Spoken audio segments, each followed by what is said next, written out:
All right, we are dealing with, I don't know what day now of the fires. So it's, the 8th day or so after the fires first began in Los Angeles, here in the Southland. And I have to tell you, I don't know why we didn't bring out the greatest weapon of all. I mean, sure, the water was missing. The fire hydrants didn't have any water at all. It was awful. Tremendous incompetence from the standpoint of the Los Angeles mayor and, of course, Gavin Newsom. And we talked about this last week. Right. But it hit me that there was a very easy solution to this all along. Really? Yeah. I cannot wait to hear it. I'm telling you, when I say it, you'll say, damn it, that is right. Yeah.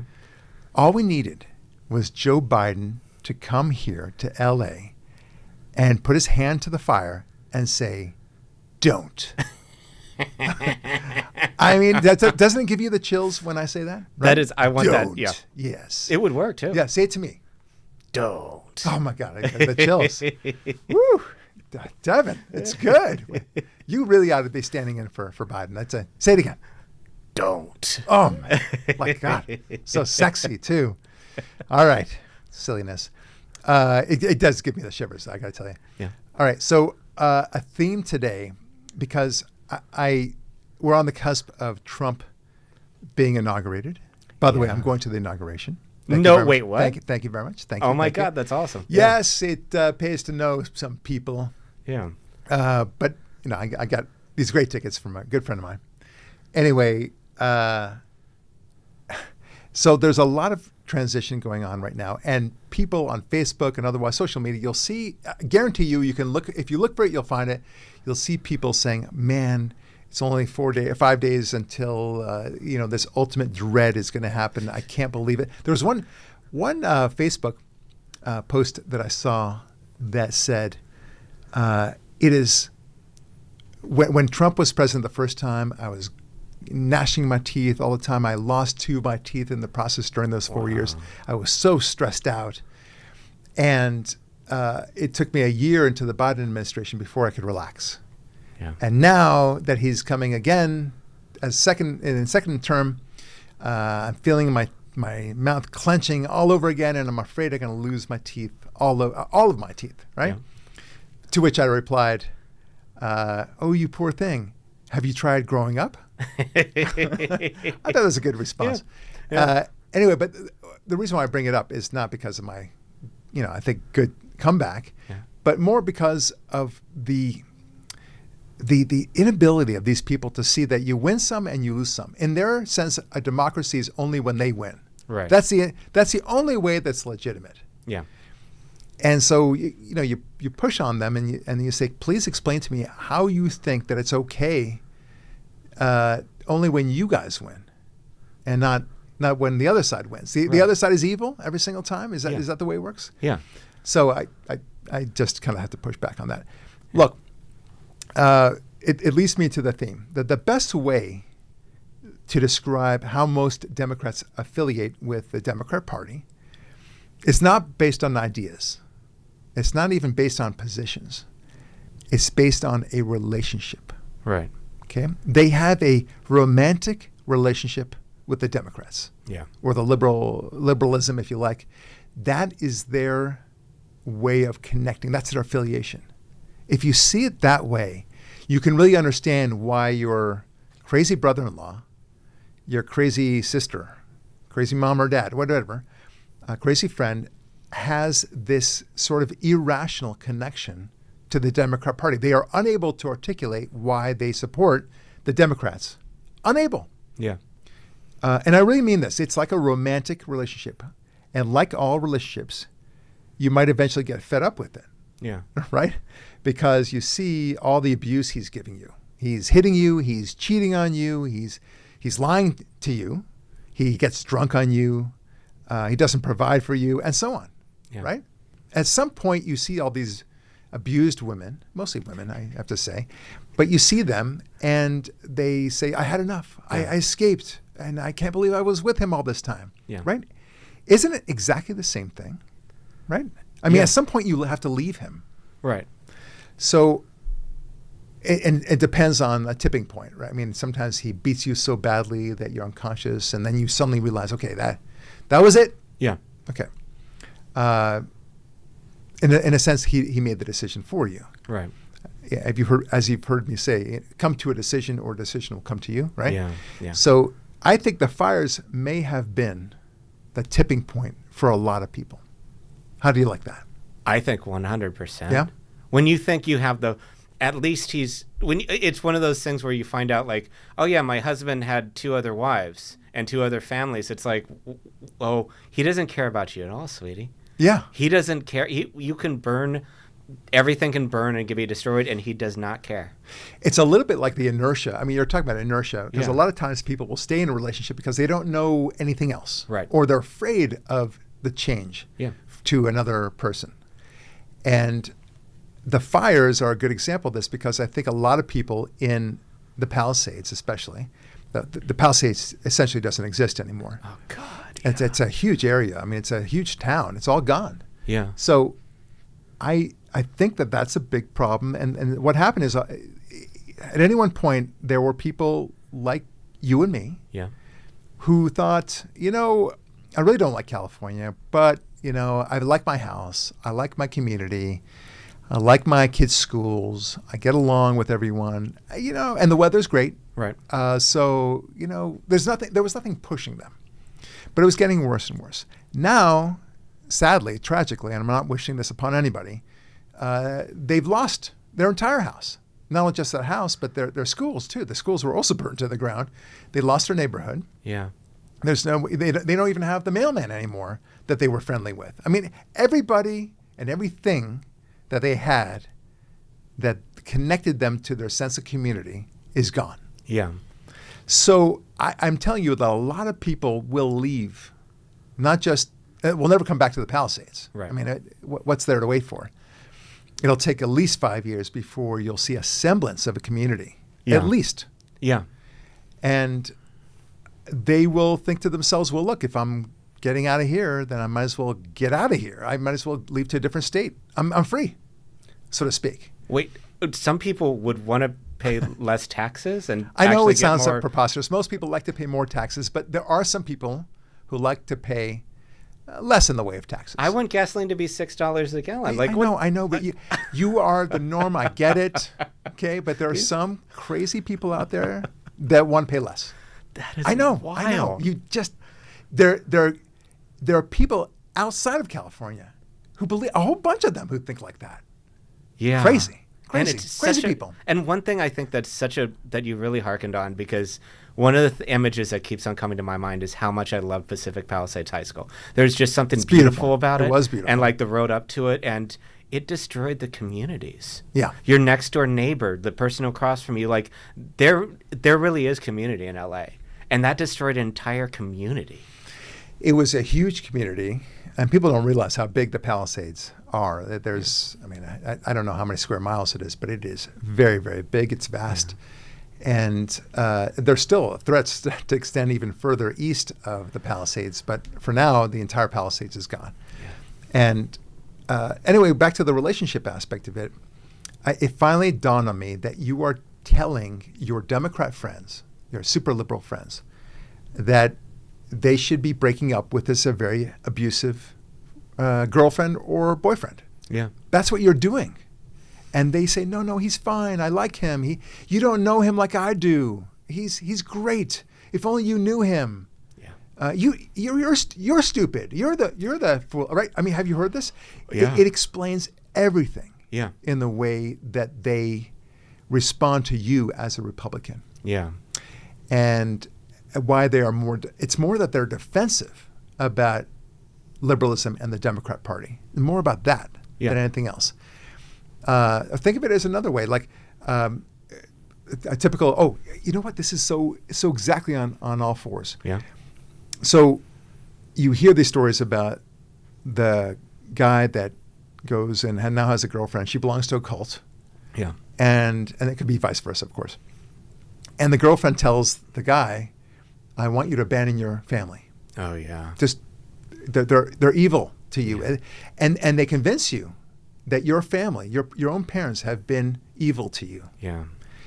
and oppressive and suppressive, and they're trying to steal your money all the time, and they're not letting you be free. But with me, you will be. Yeah. Isn't that exactly the same thing? 100%. It's why would you never become a conservative or Republican? Yeah. They're evil. Yeah. No, actually, they're not. Yeah. They're just like every liberal, except we don't think the liberals are evil. We just think they're mistaken. Yeah. But it's like, oh, we're so good. Can a conservative be good? Yeah. It really is a domestic violence. And I've had friends in that situation, and there is nothing harder. Like, even when they know they have to, when they're fighting against it, there's something about a domestic violence situation that hooks them in, and they can't escape. They can't escape. Yeah. Yeah, it's maybe it's a psychological thing that they've agreed to the abuse for so long. They're so invested in it, at least psychologically, that they feel like, well, if they've been there this long, then they have to justify it by staying in it longer. Yeah. That must be it. Right. But the fires really have created a kind of a tipping point where you can really see how a lot of people are going to be changing in their minds. Yeah. And also on social media, you're hearing people say, I dealt with these fires have shown me how incompetent government is, and I'm out. I'm out. And those are the ones who have some degree of strength. Yeah. And I respect them. I embrace them. Not because we need more votes for the Republican Party, although that's always good to have, of course, but because we need more independent-minded people. We don't need zombies. No. We don't want somebody who becomes a Republican just because they like the letter R, and R looks cool, for example. Okay, I mean that's a stupid reason to become a Republican, but we want their mind and body and spirit and understanding of why conservatism works, why it's the right thing, why it's the godly thing for that matter. Yeah, because it is limited government, because it does respect the individual. Everything merges together nicely in conservatism. I'm not even talking about republicanism, as it were, because that kind of falter back and forth a little bit. But in terms of conservatism, it's a very integrated system of belief and philosophy. right. And I believe it because it's centered around God. And if you're centered around God, good things start happening. All right. I guess that's enough of our theme today. The main thing I want to talk about, I guess, and this just came out, Devin, is that Israel has agreed to for now, a ceasefire with Hamas. The only details we have so far is that the plan calls for releasing 33 hostages. I assume they are alive. Yeah. Many of the hostages are no longer alive. There'll be a return of those people, hopefully, somehow. And in exchange, there'll be hundreds of Palestinian prisoners that are released back to Hamas. Okay? Oh, I like part of that deal. Yeah, I like part of it too. So this is from my friend, Daniela Bloom. She's also a social commentator. She's really quite incredible. And she is now responding to this deal with great joy, cheerful joy. It's very tough, you can hear. But take a listen to what she has to say about it. I'm just so happy that the hostages are coming home.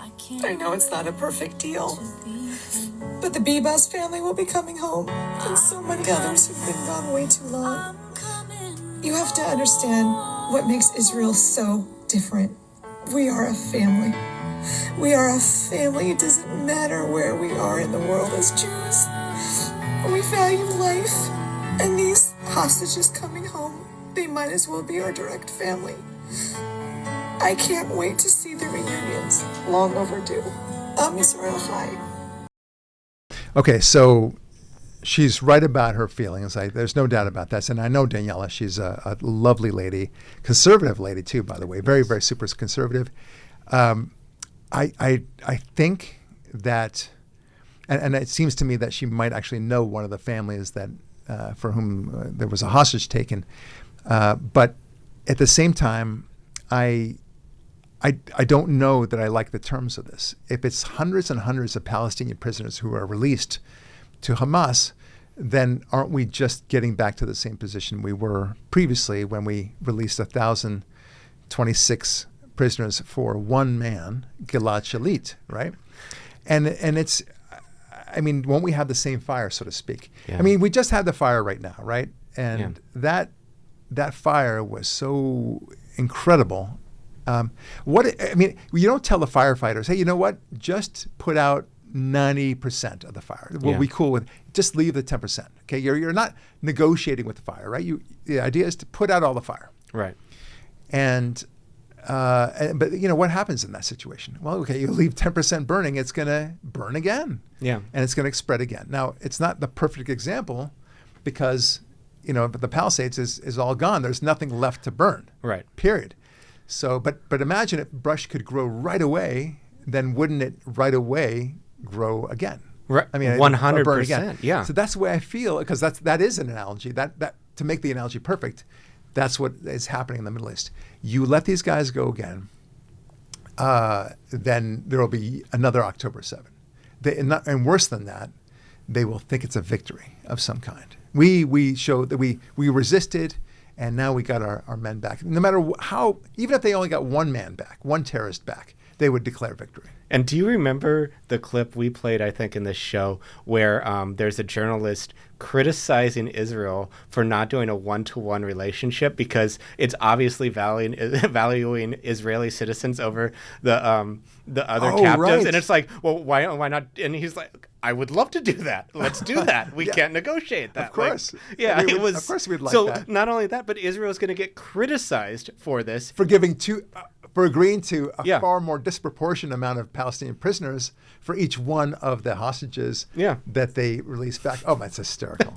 That's hysterical. It is such a distorted interpretation. In fact, it's worse than the interpretation that they make about the 3/5 compromise of how to count black slaves back in the days of slavery for representation purposes.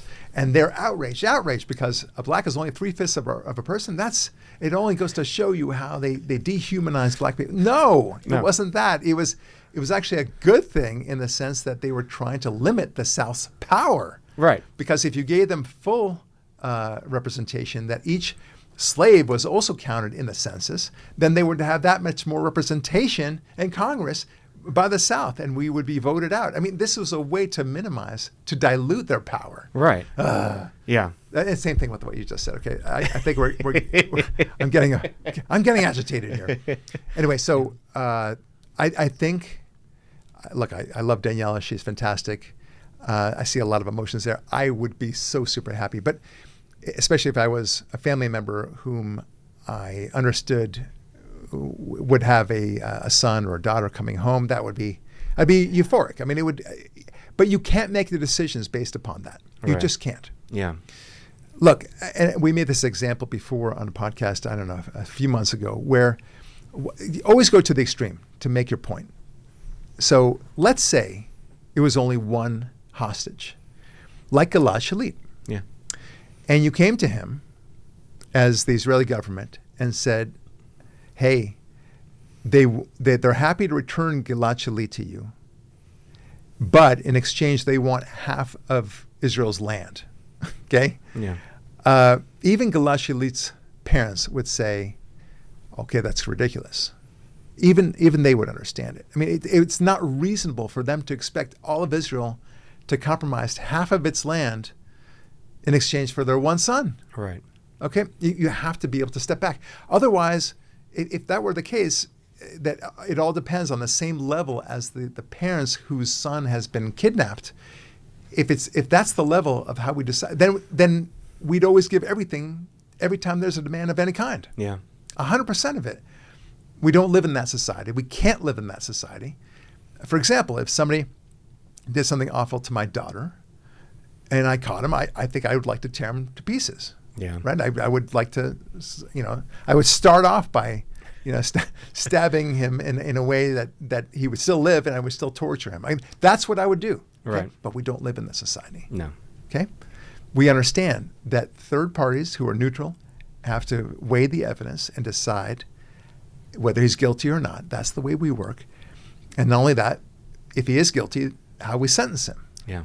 And there's death penalty issues, there's cruel and unusual punishment, all that stuff. We understand we are in a society that doesn't just react the same way that the immediate family member would react. Right.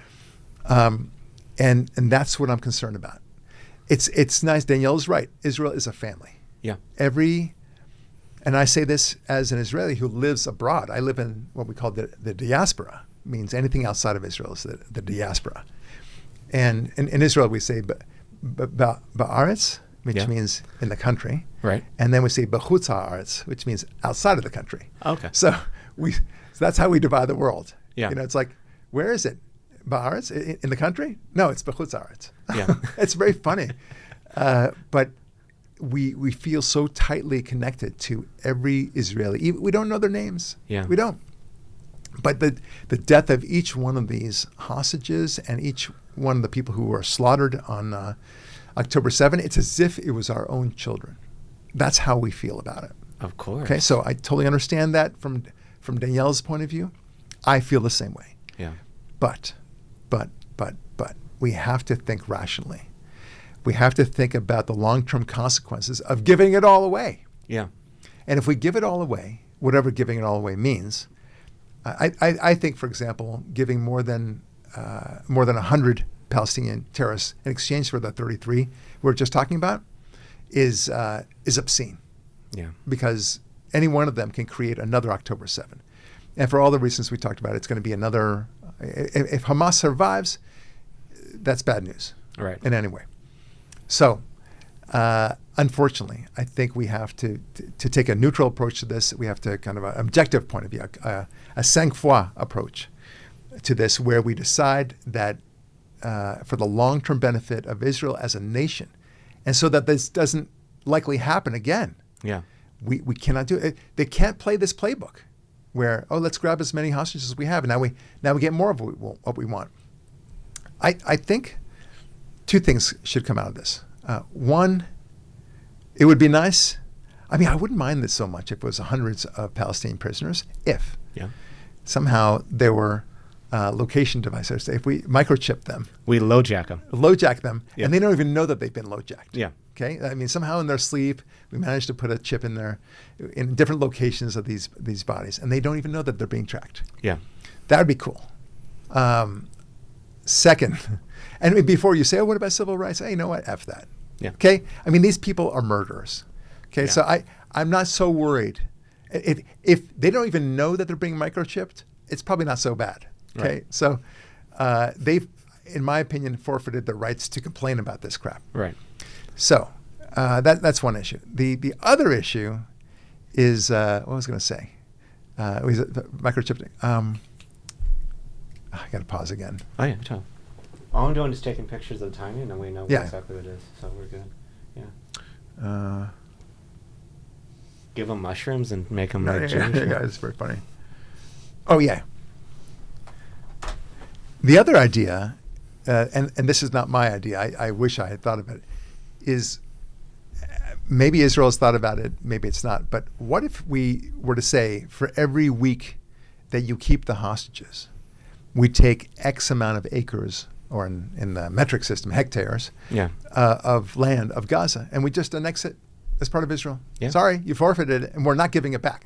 It's forever forfeited. Right. Done. Okay? And we'll bulldoze certain areas. That's the way it's going to be. Yeah. Okay, it's your choice. And then you'll have a real tangible thing that their fellow Palestinians can see are being lost. And Yes. it's chipped away slowly every week. It could be every day for all I'm concerned. Every hour for all I'm concerned. But let's see. I mean, why wouldn't that be an extremely effective way of dealing with it? Because right now, the entire parameter of negotiation, a dialogue, of the way that they relate to each other is we take hostages and then you grovel to get them back. Yeah. And I don't like that dynamic. No. It's an unhealthy. We need to nip that in the bud right now. Yeah. We need to say, you take hostages, we're not going to deal with you.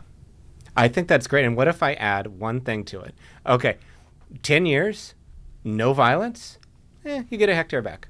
You know, we could work with this. So like probation. we got the I like it's that. like we got the carrot and the stick. You want the land back? Easy. There is a road to that. All you have to do is not try to kill That's so people and interesting. destroy things.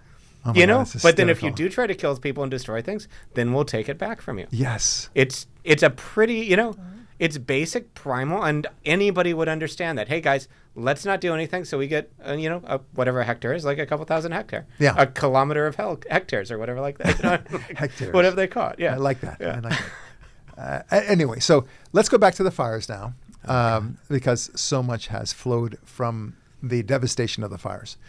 We are now knowing that the fire chief of Los Angeles, her name is Kristen Crowley, she's got some thoughts about the situation and how she's disappointed that she was not able to provide what LA needed to fight these fires. And she's laying it eventually at the feet of the mayor. Oh, wow. Take a listen. Did the city of Los Angeles fail you and your department and our city? It's my job to stand up as a chief and exactly say justifiably what the fire department needs to operate to meet the demands of the community. Did they fail you? That is our job, and I tell you, that's why I'm here. So let's get us what we need so our firefighters can do their jobs. Did they fail you? Yes. Wow. Yeah. Right. Yes. They and all I can say is, trouble in paradise. Like these two women who are supposed to be working together. They're both lesbians, as I understand it. And not that means anything, but it means something in the sense that they're both DEI people, and they're big fans of that. But this woman seems like maybe she's an honest broker about this, and she really does want to get the job done. I don't know. Right. But she's laying the blame at the feet of Karen Bass, who cut $17.5 million before, and apparently was trying to cut even more, some $40 million. Just a couple of days before the actual fires. Oh my God! This is all putting aside everything that she did with going to Ghana and everything else. And she guaranteed. Do you remember in the election? She guaranteed she wasn't going to leave the country. She wasn't going to leave the city. Yes, that was her promise, Ghana. But and then she was Ghana to Africa. All right, you played with your words just fine. All right, Mayor Bass. You know what? She reminds me of the captain in that movie Aliens. You ever seen the movie Aliens with by Ridley Scott or whatever, James Cameron version? And this captain, he just freezes when he watches by remote as the aliens are slaughtering his team, right? Yeah. That's what she reminds me of. She was totally at a loss for words. I mean, we got to play that video again. Yeah. Okay. Do we have it? Yes. Let's play it. Fire chiefs say that they're really stretched to the limit and running out of water. What have you got to say to that? Me, okay? Have you no response to that? Do you owe citizens an apology for being absent while their homes were burning? Do you regret cutting the fire department budget by millions of dollars, Madam Mayor? Have you nothing to say today? Can you back up, please? Appreciate it. Have you absolutely nothing to say to the citizens today? Elon Musk says that you're utterly incompetent. Are you considering your position? So she really, I'm almost embarrassed for her. But like I said last week, I thought maybe she was having a stroke. That she looks like she's having a stroke, and it's really quite embarrassing. I mean, or at least she's have some sort of fainting spell. You want to offer her a chair at least. maybe she was low on blood sugar, and you say, hey, can I get you a Snickers bar or something? I mean, something. At the very least, she could have pulled a Kamala and said something like, I came from a middle-class family. Right? Yeah. I mean, it's an utter inability to respond to the most simple of questions. That's what strikes me. Yeah. Here she had 17 hours on a plane. Is this a point you made last week, I think? Yeah. 17 hours on the plane to prepare for whatever might come her way. She knows that, reporters might be in her life in the very near future. Yeah. And she didn't prepare a canned answer. And she just gives nothing. That's amazing to me. I mean, at the very least, just BS me. Right. Right? And if you're going to BS me, which in the case of Democrats is like 95% of the time, then please do it with some sort of effort. Right. Try to lie to me and make it look good. Try as if you care whether you look like you're lying. Yeah. Okay? You may not succeed, but at the very least, respect me to think that you can hoodwink me. Okay? Right. At least to show that you're working hard at something, if not your job. Okay? Yeah. Isn't that what we expect from our politicians, by the way? I mean, when I vote for a politician, I expect them to give me the best BS he can possibly give me while saying nothing. All right? Yeah. Is that so much to ask? Yeah. Or from her, it sounds like she wasn't going to give you anything. No. It's just, I'm going to, and like, at least like, we're working hard. We feel your pain. I make sure I'm going to get on top of this. Like, how hard are those points? Like, I demand BS. Yeah. Not silence. It should be like a campaign slogan. Yeah. We'll BS you proper. Yeah. Yeah. we BS you better than the other guy. Yeah. What's the grading? Said like 4 grade A. Like. That's right. Anyway, so the Daily Mail. This is from the Daily Mail. Karen Bass demanded her fire department make an extra $49 million of budget cuts last week, just before the fires. That's from a leaked memo. This cut is already on top of the $17.6 million she already had in the latest budget. The extra cuts requested just before the fires would have shut down 16 fire stations and crippled the department's ability to respond to emergency at all. And this is also from the Daily Mail, and Ed Morrissey there. Just when one might assume that the depth of incompetence and mismanagement could not possibly go any lower, Governor Newsom cut $100 million in fire prevention spending this year. God. That's Newsom. Cannot pass. All while allocating $3 billion, that's with a B, on free health care for illegals. Yeah. All right? Are you pissed off now? Yeah. Do you have a sense that you've been abused? Is the abuse of this particular boyfriend, is it enough? Yeah. Are you getting the clue now that you need to get out of this relationship? Yeah. Okay. Good. All right. Yeah. I think we sold Devin at least. Yeah. That's good. Or just to add to it. We're starting with one. Maybe there's a guy with like tremendous, amazing hair who's the best speaker and makes everything the best ever, who said, guys, maybe stop spending your money on this so you can support yourself. And you thought he was an idiot. You hated him, but right. It turns out maybe Mr. Trump was correct. Right. Exactly right. Oh my God, that's so funny. Yeah. You know, I dated this one woman who was just very beautiful. Yeah. I mean, nobody's more beautiful than my wife. Right. But before I met my wife, I dated this woman who was super beautiful. Yeah. And I realized that we are not meant for each other. Let's put it this way. She was not, let's say, all in her head. I'm being very charitable here. And I had to break up with her. Yeah. It was obvious. Yeah. And all my friends were telling me that. Oh, God. But she was so beautiful, Devin. Yeah. Like I couldn't let it go. But if I break up with her, when will I ever have another woman like that? Yeah. You know, she was very beautiful, very sexy. But you know what? I had to go. And I did. And then I met my beautiful wife. Oh, that's so I'm wonderful. very, Yeah. very happy about that. So it all worked out. Yeah. But I'm just saying that I can understand this appeal. Because they say such wonderful words. They're kind and compassionate, and they care about the climate and the environment and all races and all genders and all sexual preferences. What's not to like about these phrases? It's so appealing to my sense of fairness and kindness and compassion. Nope, gotta leave them. Yeah, because it's just not. It's disastrous. Yeah. All right, so. This is interesting. There's a claim that this is all the result of global warming. Okay? Yeah. Yet no one seems to be connecting the dots like legacy media wants them to connect. Yeah. Right? They just don't understand, Devin. No. I mean, Greta Thunberg understands this, and she's a child. Yeah. So why don't you? Yeah. It's so irresponsible to say this. They cannot make the connection between A to B. But take a listen what this CNN reporter has to say about this, because it's really quite funny.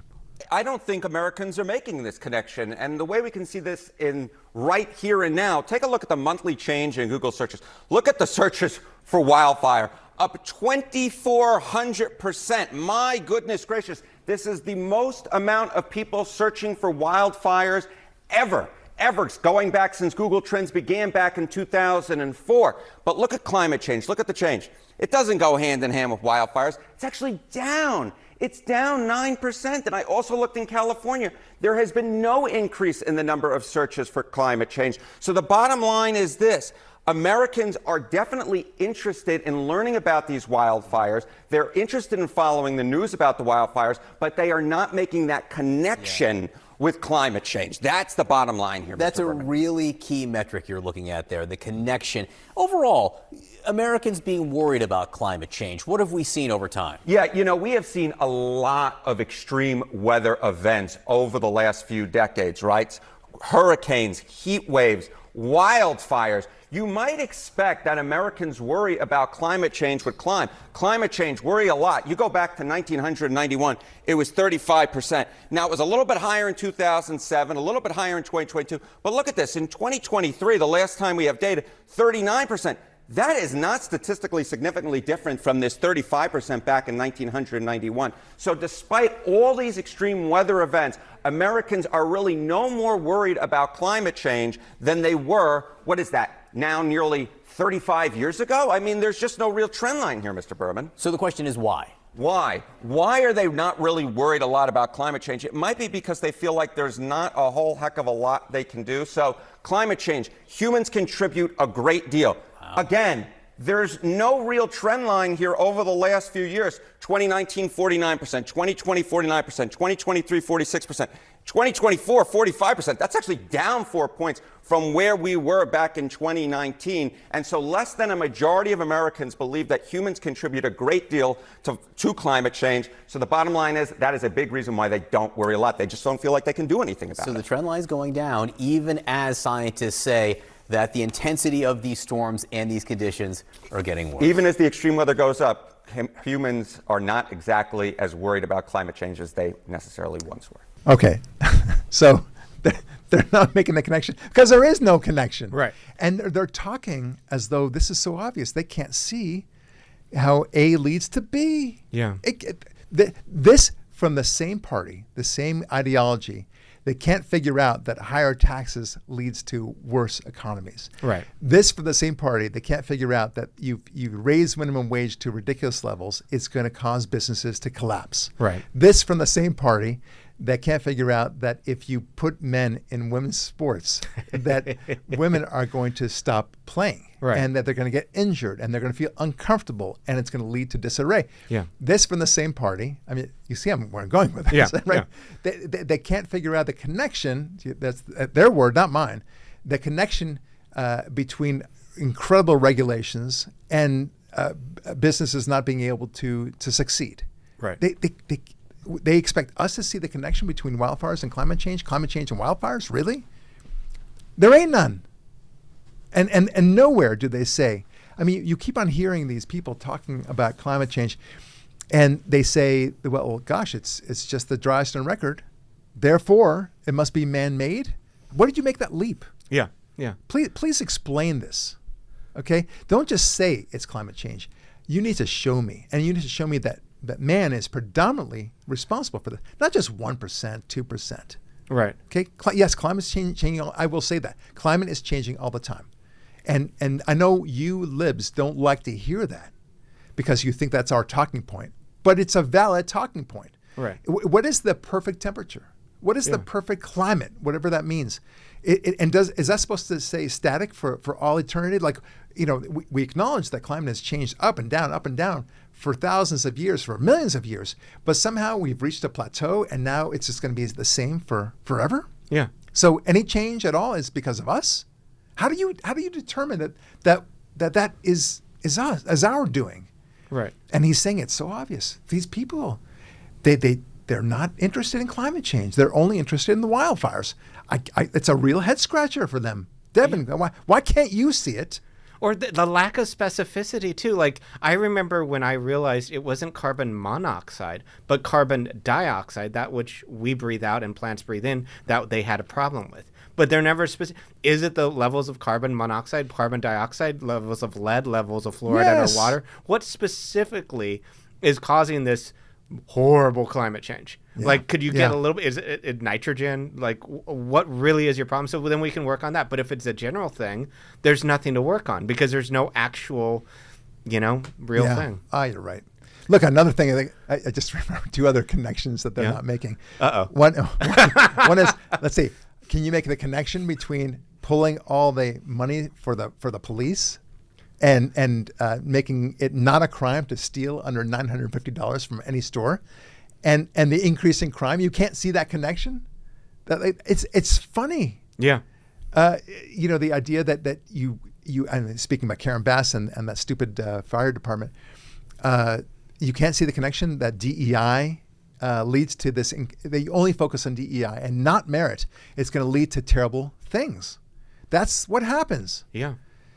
But somehow we're idiots for not seeing the connection between the wildfires and climate change. Or we're not idiots. We're disinformation or misinformation. I'm not sure what either of them mean. Or, exactly. It's like, just say it's a lie. Yeah, Why not a lie? Just a lie. Why do you have to be all smart? Now, it's not all fun and games in this fire. No. So tragedy has struck twice. And I want you to feel sorry for this person. Her name is Patrice Cullors. Oh, yeah. It's very sad. 2 of her 3 Los Angeles mansions that she acquired with other people's money have burned down in the fires. Now, okay? I'm most sad about, why wouldn't you have a mansion in like Vail or a mansion in like Connecticut? Yes, well, it's poor decision making on her part, I guess. Yeah. Why everything in LA with all the property tax? I mean, it's so ironic. It's such a rich tragedy. I hope she didn't get hurt herself. I assume that she didn't get hurt herself, God forbid. But the fact that she stole this money. Yeah, 100%. She bought 3 mansions with these people who are thinking that they're contributing to some cause called BLM. And what they're going to do with the money, who knows? But what they do know is that they shouldn't be using that money to buy the founders mansions for themselves. Right. that they're sure about. I get that. Okay. But they have this kind of loose sense, like, giving money to BLM. So in their mind's eye, I suppose, that they're pouring out this literature and creating awareness campaigns and public service announcements. Do you know that so many blacks have been denied opportunities compared to whites? I get that. Yeah. Okay, but that wasn't how the money was spent. It was spent for these houses, which burned down. Right. But the funny thing is, it's BLM, Black Lives Matter, or Bureau of Land Management. So, like, maybe they're like, no, this was our land management of all of our mansions. There you go. Yeah. All right. I think we've exhausted this topic now. All right. So Biden is having a little tough time. He's trying to do everything he can to make a mess for Trump. We'll talk about that in a moment. But very importantly, the House just passed a bill banning males from participating in girls' sports. How do you like that? It's awesome, right? I can't believe the House did that. Yeah. Yes. Well, it's still majority Republican. That is so nice. And a lot of Democrats joined the fray. So it's bipartisan. I think that's awesome. Amazing. And the Senate will also approve it. It's going to be a bill. Yeah. And guess who's going to sign it? A guy named Donald J. Trump. Wait, do you mean the greatest president ever? Of all time. Both 45 and 47. Yep. It's going to be great. So, and he gets to take credit for that. That's amazing. I'm so happy. I'm so pleased as a dad of a daughter, but you don't have to be a dad of a daughter. You can be a brother of a sister. You could be an in-law. I mean, just a friend. Do you know what this is doing to girls' sports? This idea that this specter of a man participating in your team. Yeah. It just ruins everything. Why do you think that's acceptable? Why? I mean, it's. Okay, I can kind of get. You can say, well, this man wants to think he's a girl. Fine, okay, let him live his life. No one's saying he should go to jail because he's got a screwy way of looking at his own identity. Fine, okay. Right. No one's saying that. They like to pretend that you want to imprison him or maybe even execute him because he's confused about his gender. He has a penis, but he thinks he's a woman. No, we don't care about that. Right. Okay, but we don't want him telling us how we need to move around his entire world, that we have to accept him in the way that he can't accept himself. Yeah. Weird. Yeah. Weird. Anyway, your pal Biden, he's only got so many days before Trump takes the mantle. He wants to make a mess for Trump as much as possible. Yeah. Okay? And he's sending $250 million to Ukraine. Oh, God. More to the Ukraine? God. Granting full status asylum to 700,000 illegal immigrants. Forgiving, I think, another $10 billion or so in student loans, or some massive amount. I don't know the specifics. They also finalized climate regulations to ban most natural gas-powered instantaneous water heaters. Likewise, Biden announced an 11th hour executive action on Monday that bans new drilling and further oil and natural gas development on more than 625 million acres of U.S. coastal and offshore waters. Why now? Yeah. Right? Oh, and also, he's taking Cuba off of the terrorist list for some reason. That's super important, right? It's a very, very important that you do that. A lot of other crap he's doing that I forgot as well. It's weird, Devin. It's just so great. He's just cramming all this evil at the last few days because he's realized he hasn't messed up the country quite as much as he would have liked. Right. He hasn't gone full Soros yet. Oh God. But anyway, he claims he's sprinting to the finish line. Yeah. Like they've been so close and they're just racing to finish the job that they were just about to finish. Right. Yeah. Right. Yeah. No, it's more like he's pushing you over the cliff. That's what he's doing. Okay. Yeah. He knows Trump wants to undo all of this, and he wants to make it so that he can claim Trump is trying to undo his Biden era achievements. That's what's going on. Yeah. Such as they are, the achievements. Yeah.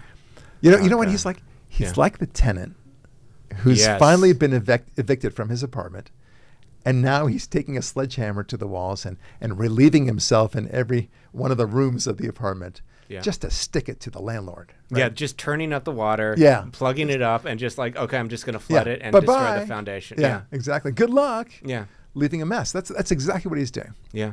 No, that's exactly, don't.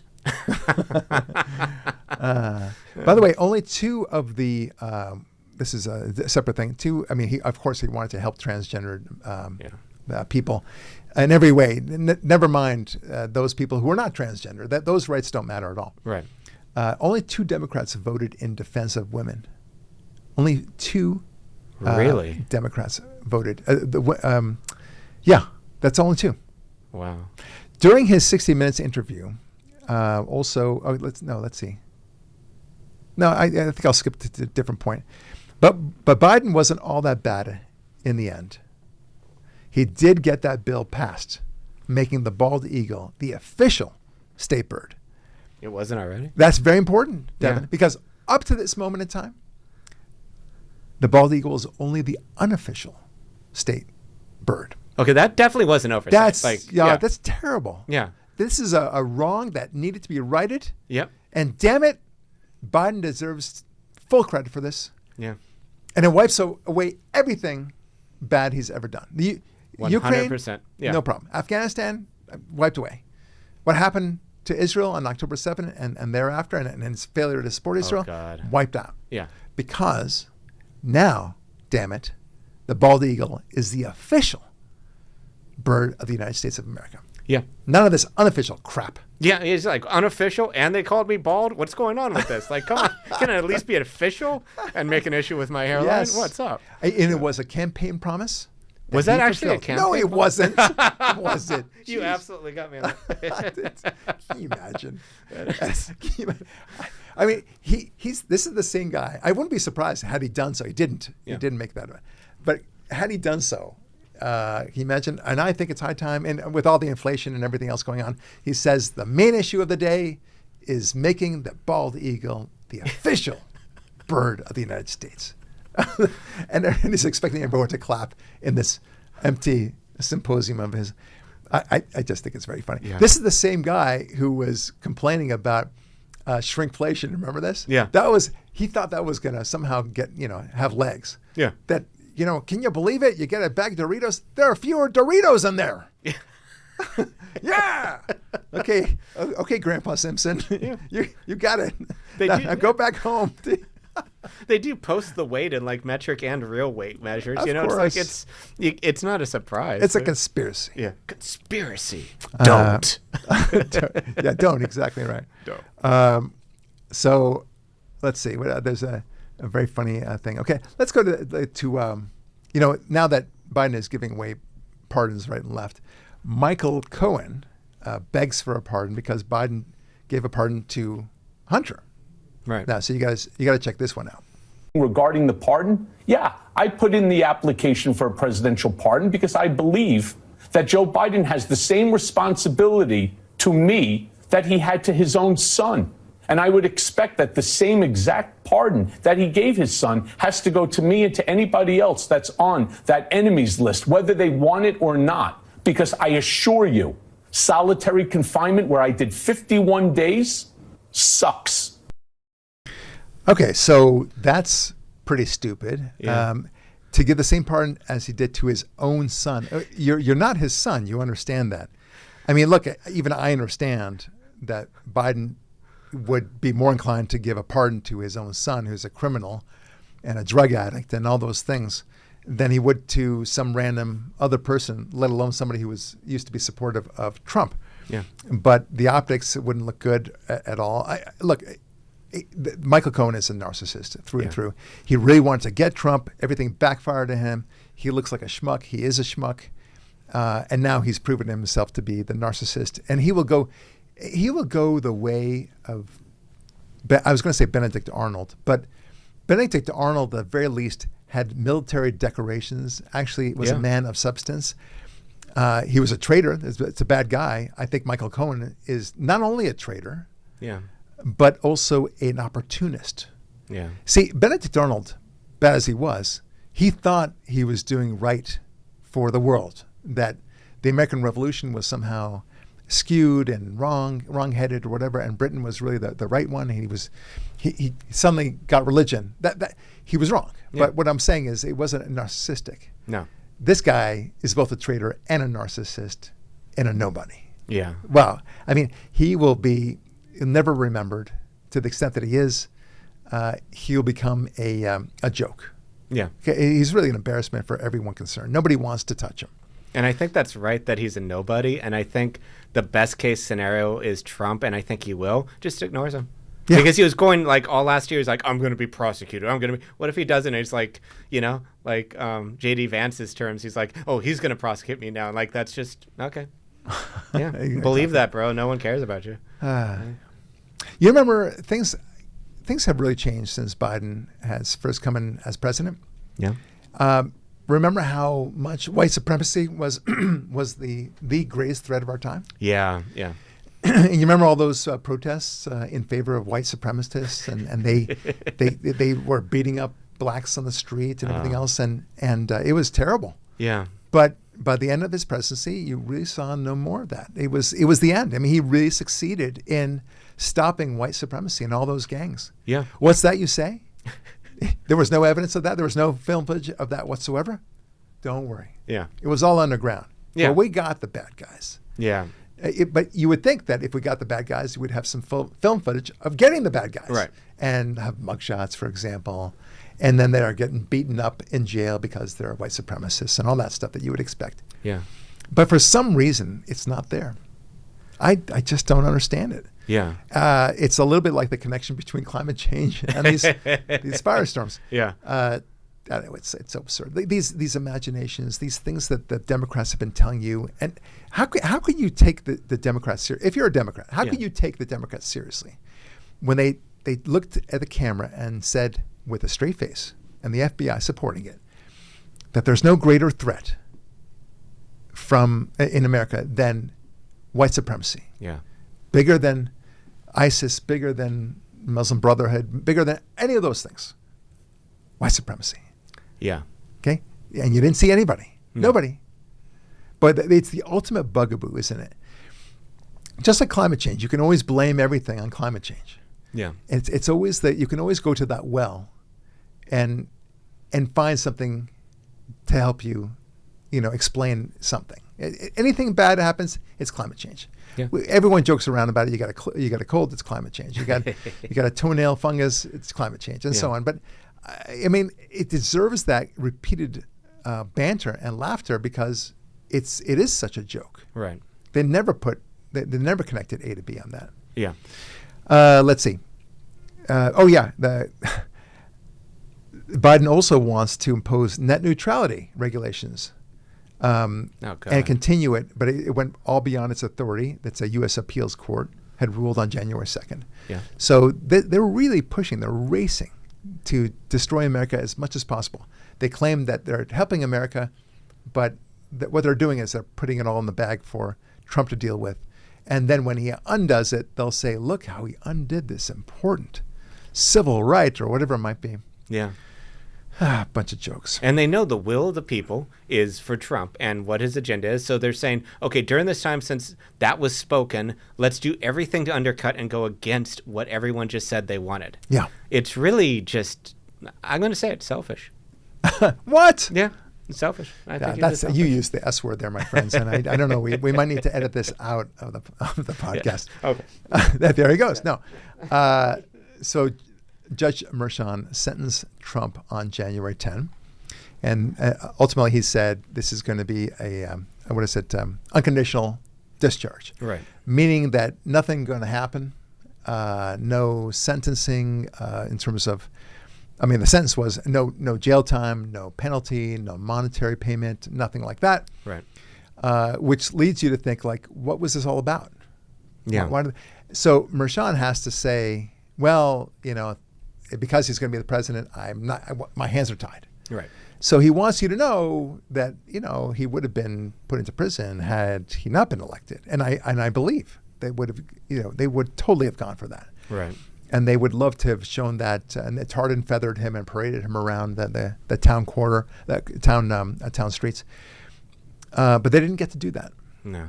Because instead they realized that the tarring and feathering of him was despicable. That's the reason why they turned against Biden and Harris and the Democrat Party, generally speaking. Had they done nothing, had they never gone after him with the lawfare of any kind whatsoever, and totally focused on Trump and his policies, and even said things like, "Oh, Trump is, has dictatorial tendencies.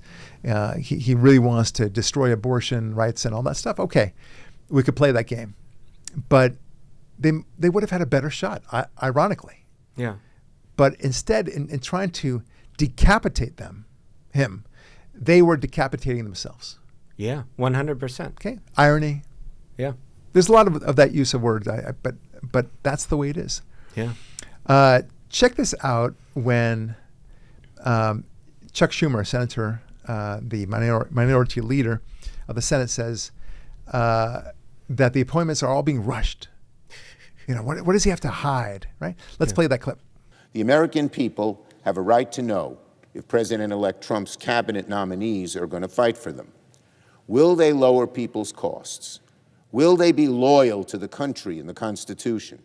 Or will they cater to their wealthy benefactors like the first Trump administration? Will they try to undo the wellsprings of democracy? We can answer these questions through a robust nomination process in the Senate. But when Republicans, like the chairman of the Energy and Natural Resources Committee, try to rush nominees before senators have even received basic information, such as background reports, Americans have to ask, what are Republicans trying to hide when they don't want their nominees to have background checks and don't want to have full information about them? What a bunch of crap that is. Look, as if the Democrats wouldn't try to move forward with nominees of themselves.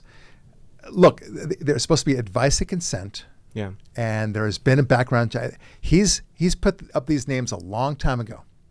They had plenty of opportunity to check in the backgrounds. They did it with Matt Gaetz right away. Yeah. Don't tell me we don't have all the information we need right now regarding this. They're not trying to hide anything. And now we have to be on our heels to say that we're not hiding anything. That's nonsense.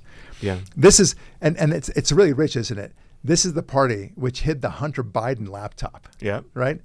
This is the party that hid Biden's mental incapacity all this time. Yeah. This is the party that pretended nothing was happening at the border. The party that said that inflation and crime and homelessness were not really out of control. Yeah. Right? This is the party that tried to prevent Trump from running at all in at least 2 states. Yeah. What are they trying to hide? What a thing to say. Right. Okay, well, hypocrisy runs amok with the Democrat Party. I've often said this before. We could spend, you and I, 365 days endlessly talking about the hypocrisies of the Democrats and the party platforms and everything else. on the one hand, they say this, but on the other hand, they do that. Yeah. Right? That sort of thing. We could do it nonstop, without break, 365 days, the whole year, and still have a lot of stuff left over. Right. And you present it to your Democrat friends, and they still won't do anything about it. Why? Because it's a relationship. Yeah, it's That's a what it tribe. is. There's, Yeah. And just to add to that, they weren't doing background checks to people illegally coming into our country. That's but right. suddenly background checks are necessary sometimes. Yeah. Yeah. Well, I'm going to end with the something that's a little sad. Yeah. And I know this is a topic that has affected you emotionally. Okay. Not personally, but emotionally. Yes. But it is a news item, and it deserves some attention. And I'm sorry that we have to go through this, and please brace yourself, because I know how you feel about this. Yes. Prime Minister Trudeau from Canada has resigned. Oh, God. And I know that's tough for you. I know. You've really liked what he had to offer. Oh. Which I felt was a little inconsistent with our program. Yeah. But those crazy policies of his finally have come home to roost. Nobody liked him. I think one of the greatest pivotal moments in his leadership in Canada was when he took over the truckers' bank accounts, froze them, I think it was, and made their lives miserable. And it showed, talk about dictatorial powers. I mean, 100%. Like, it never dawns, there's a hypocrisy. I'm stupid me thinking that, there's 365 days here. 366 days, we add in how Trudeau gets a pass for... Can you imagine if Trump had done something similar? Yeah. There's a strike, he doesn't like the people. We're going to freeze the bank accounts. And most of the truckers in Canada, a lot of people are Sikh. Yes. They tend to be Sikh. Oh, God. Yeah. It's an awful thing. So I worry about the future of the Democrat Party in its own way. I want them to be strong. I say that all the time. But what I'm not worried about is the future of the Republican Party, at least for now. Great things are happening throughout the world. The rest of the world seems to be embracing conservatism. We've got, of course, the Italian Prime Minister. She's awesome. We've got even France is becoming more conservative. They got Le Pen really on the heels of conservatism there. That was good. Yeah. Geert Wilders and what is it, Denmark? Yeah. Geert Wilders. Yeah. Geert Wilders. You pronounce it Geert, even though there's a G there. And that's Netherlands? Yeah, that's the Netherlands, yeah. Yeah. A lot of great people are coming in, conservative-wise. Of course, you have the one from Argentina, El Salvador, and so on. These are great things that are happening. People begin to understand that America basically is the country that leads the rest of the world politically and creates the mood of the world. And I think they all understand there's a new sheriff in town, and it's a very big change. And they're trying to make nice with him, especially because he won by such a landslide. I'm so pleased to hear myself say that. By the way, can you imagine if we could, if only we could present this podcast to ourselves back, 2 months ago, right? And say this is going to be the podcast for January 15. You're very close to his inauguration. Here you go, and we'd say, what? Wait, rewind. Did you say he won by a landslide? Yep. Yes, he did. Yeah. The American people spoke. They spoke, and it's been a wonderful thing, and I'm just very excited about America. Yeah. As so should all of you listening. All right, folks, and even if you're a Democrat, you know what the great news is? The economy is going to be great. Okay, America's going to be strong, and there'll be less crime, there'll be less homelessness. Things will start to make sense again, and that is what it takes to make America great again. All right, folks, Brock Lurie signing off, saying God bless, and we'll talk with you next week.